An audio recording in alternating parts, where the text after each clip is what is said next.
നമ്മുടെ ഒരു ഫ്രണ്ടായിട്ടുള്ള ഫുക്രു ഇതിനകത്ത് അഭിനയിച്ചിട്ടുണ്ട്. പക്ഷെ ഭയങ്കര സംഭവമൊന്നുമല്ല, ഒരു കുഞ്ഞു സിനിമയാണ്. എങ്കിലും ഈ കുഞ്ഞു സിനിമയാണെങ്കിൽ പോലും അതിനകത്തൊരു പ്രോപ്പർ കണ്ടന്റ് ഉണ്ട്, ഒരു കൊച്ചു സ്റ്റോറി നറേഷൻ ഉണ്ട്. അതായത് ഈ ഇടിയൻ ചന്തു എന്ന് പറയുന്ന ആ ഒരു കഥാപാത്രത്തിന് അദ്ദേഹത്തിന്റെ കുട്ടിക്കാലം മുതൽ ആ ഒരു കഥാപാത്രത്തിനെ അങ്ങനെ എസ്റ്റാബ്ലിഷ് ചെയ്ത് കൊണ്ടുവരുന്ന ഒരു രീതിയുണ്ട് തുടക്കം മുതൽ. അത് ഭയങ്കരമായിട്ട് എനിക്ക് ഇഷ്ടപ്പെട്ടു. അത് ഭയങ്കരമായിട്ട് നമ്മളെ കൺവിൻസ് ചെയ്യുന്നുണ്ട്. ആ കഥാപാത്രം എന്തുകൊണ്ട് ഇങ്ങനെ അദ്ദേഹത്തിന് ചൈൽഡ്ഹുഡിൽ ഉണ്ടാകുന്ന കുറച്ച് ട്രോമ അതുമായിട്ട് അസോസിയേറ്റ് ചെയ്തിട്ടുള്ള കുറേ പ്രശ്നങ്ങളിലൂടെയൊക്കെയാണ് സിനിമ അങ്ങനെ കടന്നു പോകുന്നത്.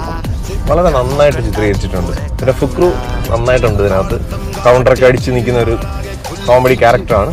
എങ്കിലും വളരെ യുണീക്കായിട്ട് പുള്ളി ആ ഒരു കഥാപാത്രത്തിനെ ഹാൻഡിൽ ചെയ്തിട്ടുണ്ട്. പിന്നെ എടുത്തു പറയേണ്ടത് ലെന, പിന്നെ ലാലു അലക്സ്, പിന്നെ വിഷ്ണുവിൻ്റെ ഔട്ട്സ്റ്റാൻഡിങ് പെർഫോമൻസ്. വിഷ്ണുവിൻ്റെ ഏജ് വെച്ച് നോക്കുമ്പോഴത്തേക്ക് വിഷ്ണു ആ ഒരു +2 പഠിക്കുന്ന ഒരു കുട്ടിയായിട്ട് ക്ലീൻ ഷേവ് ഒക്കെ ആയിട്ട് നിൽക്കുന്ന കണ്ടു കഴിഞ്ഞാൽ ശരിക്കും കുട്ടിയായിട്ട് തോന്നും അല്ലേ.